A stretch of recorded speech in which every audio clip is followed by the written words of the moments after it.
새 가족분들이 와주셔서 감사합니다. 저는 금년에 우리 교회에 새로운 전도자들이 일어나길 축복합니다. 20년 전에 제가 부목사였을 때 우리 교회에 굉장히 전도의 그 열정들이 있었어요. 아침 일찍부터 나오셔가지고 남산타운 가서 정말 물 나르면서 그 아파트 오르락내리락 하면서 전도하셨던 추억이 있으실 거예요. 저는 새로운 전도자들이 일어날 줄 믿습니다. 하나님의 형상, 하나님의 모양대로 창조된 존재로서 아담과 하와가 서로의 존재 그 자체를 기뻐해요. 뭘 해서가 아니에요.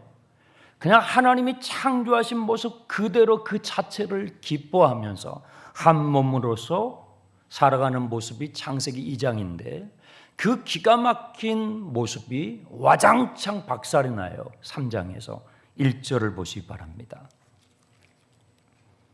그런데 뱀은 여호와 하나님이 지으신 들짐승 중에 가장 강교하니라. 목사님, 어떻게 에덴 동산에 강교한 뱀이 들어올 수 있습니까? 에덴 동산에 강교한 뱀이 들어올 수 있었다는 것은요, 그곳이 닫혀진 공간이 아니라 열려진 공간이었다는 것입니다. 밀폐된 공간이 아니라 오픈된 공간이었다는 거예요. 1장 28절에 하나님께서 사람을 창조하시고 복을 주시는데요, 너는 생육하고 번성하고 땅에 충만하라. 그 다음 뭐예요? 정복하라, 다스려라. 뭐죠? 정복할 대상이 있다라는 거예요. 정복할 대상이 이미 있음을 시사하고 있습니다. 또 2장 15절에 아담에게 에덴 동산을 맡겨주시면서 그것을 잘 경작하면서 지키게 하셨어요. 지키게 하셨다는 의미가 뭐예요? 그곳이 무풍지대가 아니었다는 거예요. 정복할 대상이 있고 맞서서 지켜야 할 땅이었다라는 것을 시사하고 있는 것이죠. 사진을 한 장 보여주시기 바랍니다. 보시는 것은요, 사과 씨와 사과 열매입니다. 여러분, 사과 씨는 그 안에 사과 열매를 맺을 수 있는 모든 가능성을 담고 있어요. 그렇죠? 그런데 아직 사과 열매는 아니에요. 그 씨 안에 사과 열매를 맺을 수 있는 모든 조건과 필요한 요소를, 그 가능성을 다 담고 있지만 아직 사과 열매를 먹기에는 부족해요. 어떻게 해야죠? 이 씨를 심어야 돼요. 뿌리가 내리고 싹이 올라와야 됩니다. 줄기가 나고 꽃이 피고 열매를 맺히는 뭐죠? 과정을 거쳐야 한다는 것입니다. 오늘 이 자리에 예배드리고 계시는 여러분 가운데 제가 여쭤볼게요. 여러분, 어머니 모태에서 태어나실 때 성인으로 태어나신 분, 응애 하고 나오자마자 어른으로 태어나신 분, 여기서 손을 들면 졸았다는 거예요. 없어요. 우리는 태어날 때 전부 아가로 태어나서 자라온 과정, 자라나는 과정을 거쳐 성인이 된 것입니다. 아담과 하와는요, 완성된 존재가 아니라 완성을 향하여 자라나는 존재로 창조됐다는 것을 말씀하는 것입니다. 그래서 에덴 동산은 닫혀진 공간이 아니라 열려진 공간으로 주어진 것이죠. 창세기 2장 끝절과 3장 1절 사이에는 언어 유희가 있어요. 워드 플레이라고 하지요. 원래 모세 오경 창세기를 기록할 때에는 1장, 2장, 1절, 2절이라는 장절의 구분이 없었어요. 근데 성경을 연구하는 분들이, 성경을 읽는 독자들이 성경을 읽기에 도움이 되도록 1장, 2장, 3장을 표시하게 됐고 1절, 2절, 3절 이 표시를 나중에 한 것이죠. 2장 마지막 9절에 벌거벗었으나 하는 이 히브리어 단어는 아롬이라는 단어예요. 그리고 3장 1절에 강교한 뱀이라고 있을 때 이 강교한이라는 히브리어 단어는 아룸이라는 단어예요. 아룸 어때요? 사운드가 비슷하잖아요. 이걸 언어 유희라고 한단 말이에요. 벌거벗었으나 이 아롬은요, 하나님의 창조의 질서 아래에서 자유를 만끽하고 있는 아담과 하와의 모습을 한마디로 보여주는 단어예요. 그런데 강교한이라는 이 아롬이라는 단어는 정반대죠. 하나님의 창조의 질서를 대적하는 뱀의 모습을 묘사하는 단어입니다. 그 다음 사진을 보여주세요. 목사님, 지금 21세기예요. 첨단 사회라고요. 이런 사회에 무슨 뱀, 마귀 이런 얘기가 뭐 말이 됩니까? 그건 미신 아닙니까? 그건 신화에 나오는 말 아닙니까? 저도 그렇게 생각을 했던 사람입니다. 그런데요, 목회를 하면서 진짜 마귀가 있더라고요. 귀신이 있어요. 제가 여러분에게 추천하는 책이에요. 저 책을 쓰신 저자는 정신과 의사입니다. 저분은 예수는 믿지 않는 사람이었어요. 불교에 더 관심이 많았던 분이에요. 그런데 미국의 정신과 의사인데요, 자기에게 찾아와서 치료받기를 원하는 환자들을 만났는데 되게 다양한 케이스들이 많죠. 정신과니까. 그런데 자신의 의학적인 기술과 지식으로 치료해 줄 수 있는 환자가 있는가 하면 정말 고치기 어려운, 고칠 수 없는 환자들이 있더라는 거예요. 내가 왜 못 고치지, 저분에게 치료에 도움을 줄 수 없을까 하면서 그분들을 이분이 연구하기 시작하고 그 도움을 줄 수 있는 방법을 찾다가 예수를 믿게 됐어요. 이 스캇백이라는 이 닥터가 치료할 수 없었던 환자들은요, 귀신 들린 사람들이었어요. 성경을 읽고 예수님께서 귀신 들린 사람들을, 마귀에게 묶인 사람들을 치료하는 그 내용을 보면서 이야, 성경이 진짜네? 정말 사실이네? 그리고 예수를 믿게 돼서 저 책을 쓰게 됐습니다. 여러분에게 일독을 권합니다. 책을 잘 읽지는 않으시겠지만 읽으시면 매우 도움이 되실 것입니다. 뱀은요, 하와를 유혹을 하는데 어떻게 유혹하는지 보세요. 1절, 뱀은 하와가 혼자 있을 때 접근했어요. 여러분, 혼자 있을 때 유혹받아 보셨죠? 받아보신 분 고개 끄덕끄덕 해보세요. 네, 혼자 계실 때, 혼자 있을 때 유혹이 와요. 내가 지금 혼자 있다고 여겨질 때, 나를 아는 사람이, 여러분 여행 갔어요? 출장을 갔어요? 나를 아는 사람이 여기 아무도 없어요. 유혹이 와요. 그때가 뱀이 여러분을 노리는 타이밍입니다. 하와는 혼자 있을 때 뱀에게 유혹을 받습니다. 뱀은요, 얼마나 부정적인 말을 가지고 싹 유혹을 해요. 뱀의 말을 들어봅시다. 뱀이 여자에게 물어 이르되 하나님이 참으로 너희에게 동산 모든 나무의 열매를 먹지 말라 하시더냐. 부정적인 말을 건네는 것은요, 다분히 부정적인 반응을 유도하기 위해서예요. 그렇죠? 우리가 누군가에게 부정적으로 말을 툭 던져요. 그건 상대방이 부정적으로 반응해 오기를 기대하는 것입니다. 부정적인 말을 던짐으로써 살짝, 아주 살짝 하와의 생각을 비틀어요. 이 마귀의 강교함을 보세요. 살짝이에요. 완전히 아니에요. 살짝 우리 안에 있는 생각을 비틀어요. 그리고 부정적으로 보게 합니다. 불만족스러움이 생겨나도록 부추기는 거예요. 불신과 의심이 생겨나도록 부추기는 것입니다. 제가 지금 설교를 하고 있는데 여러분 가운데 장 목사가 불만족스러워요. 지금 설교하는 모습이. 여러분이 저를 보니까 이 마음에 안 드네. 왜 그래요? 뱀이 문 거예요. 뱀이 여러분을 물 때 증상이에요. 살짝 비틀어요. 불만족스럽기 시작해요. 불신이 생겨요. 나 괜히 왔나? 오늘 안 올 걸? 놀러 갈 걸? 싹 비트는 거예요. 반면에 여러분, 성령님은요, 긍정적이지 않는 상황 가운데서도 긍정적인 것을 발견하게 해주셔요. 감사하게 해주셔요. 그러나 해도 감사하게 해주시고, 그리고도 감사하게 해주시고, 그럼에도 불구하고 감사하게 해주신 분이 성령님이십니다. 성령 충만하길 축원합니다.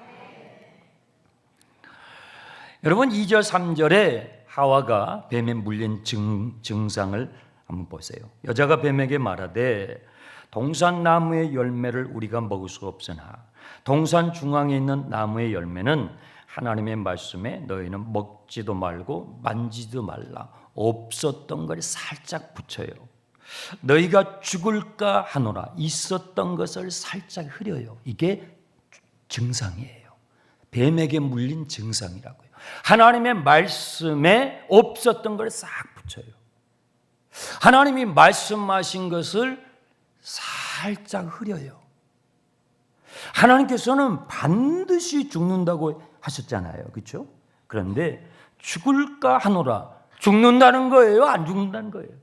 네? 죽을까 하노라. 살짝 비트는 것입니다. 오늘 여러분 교회에 오실 때에 차를 타고 운전하고 오신 분들 계실 거예요. 도로에 도로 표지판이 있잖아요. 그렇죠? 도로 표지판을 왜 세워놨죠? 운전자를 괴롭히려고, 스트레스 주려고 아니에요. 왜 도로 표지판을 줘요? 안전하게 하기 위해서. 안전하게 운전하고 편안하게 운전해서 목적지까지 가도록 하기 위함입니다. 너희가 이것을 먹으면 반드시 죽게 돼. 뭐예요? 도로 표지판이에요. 안전하라고요. 안전하게 하나님께서 주신 이 동산에서 마음껏 창조의 질서와 자유를 만끽하라고 도로 표지판 하나 주신 거예요. 그런데 뱀에게 물리니까요, 틈이 생깁니다. 틈이 생기잖아요. 마귀는요, 그냥 치고 들어옵니다. 4절 보세요.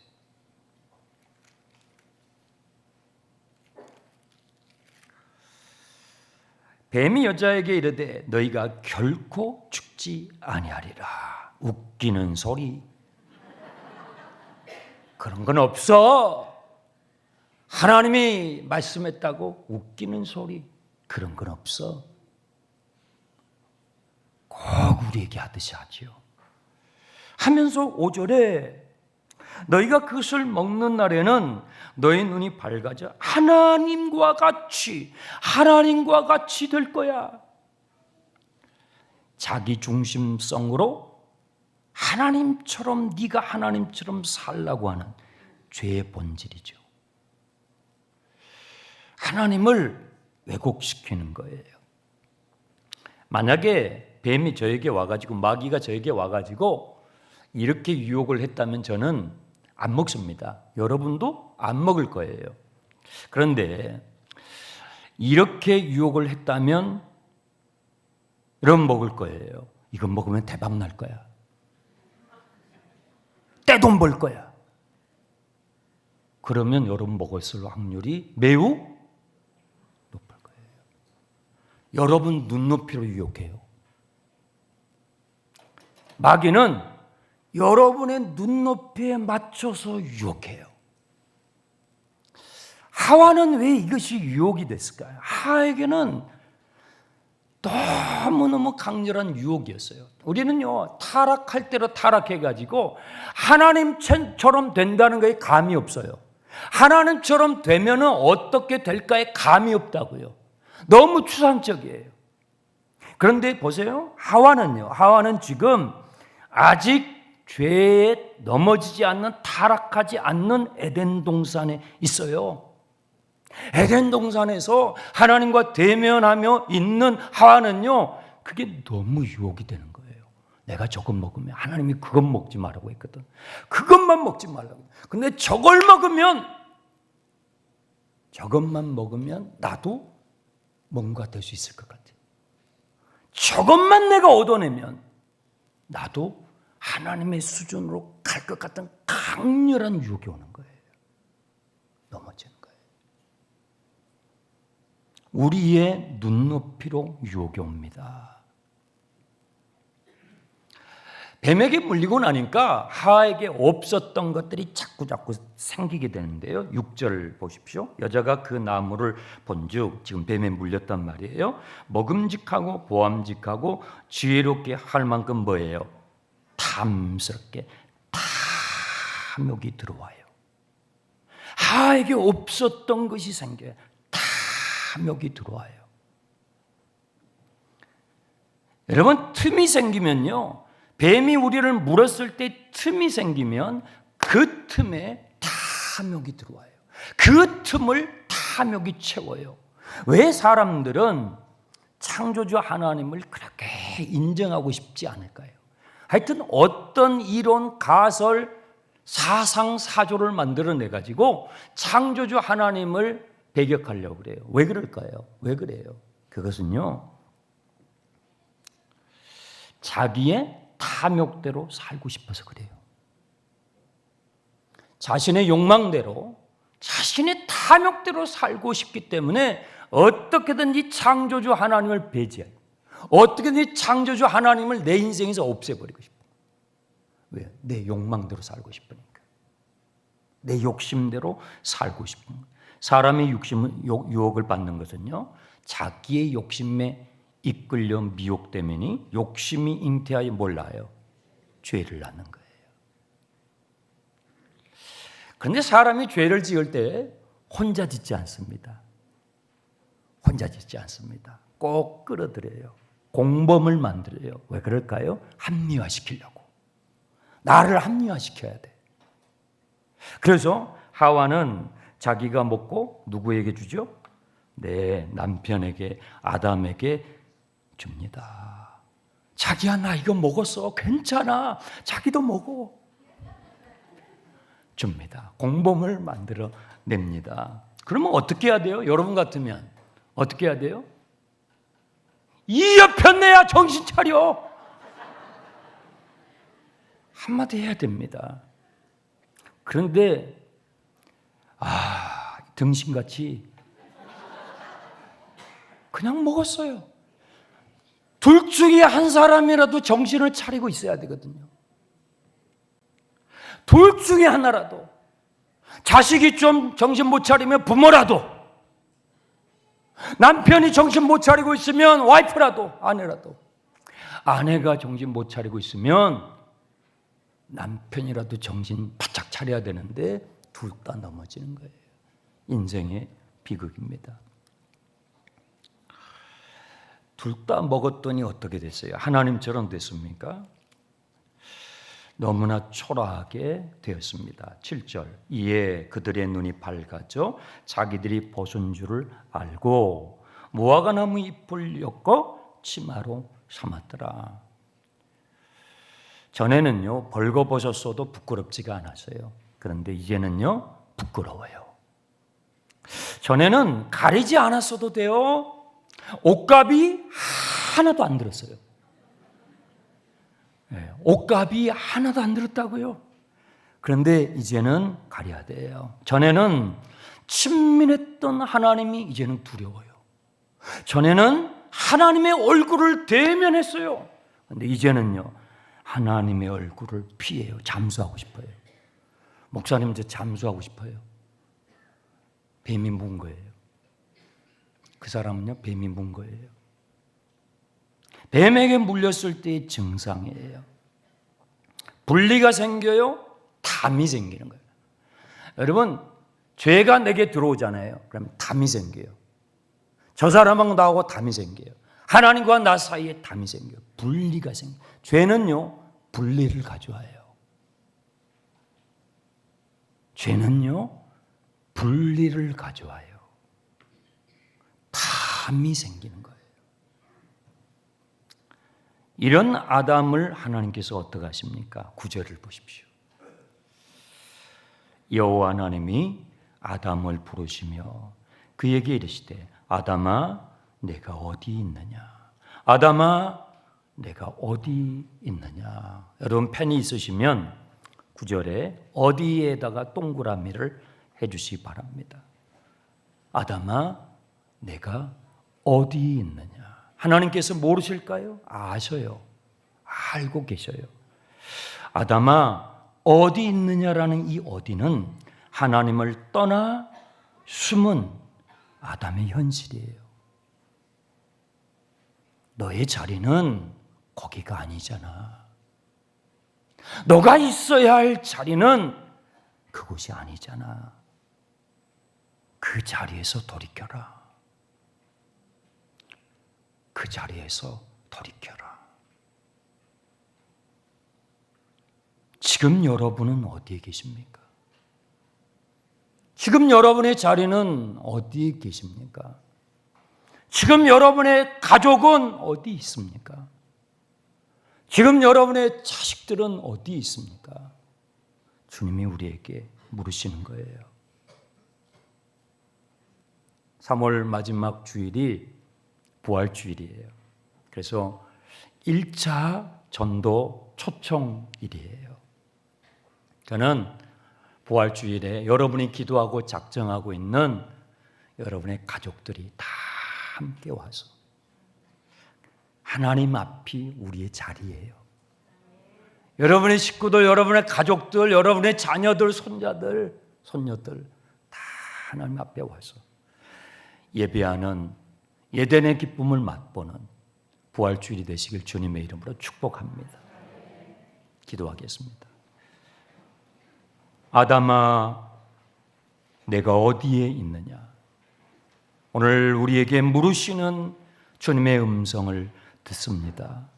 나의 가족, 나의 자녀들, 사랑하는 우리의 식구들, 아니 나는 어디에 있는지 오늘 말씀을 통하여 확인케 하시고 잃어버린 영혼들 주님 앞으로 돌이킬 수 있도록 주님 우리 모든 한 분 한 분의 마음을 주님 만져주시옵소서. 예수님의 이름으로 기도합니다.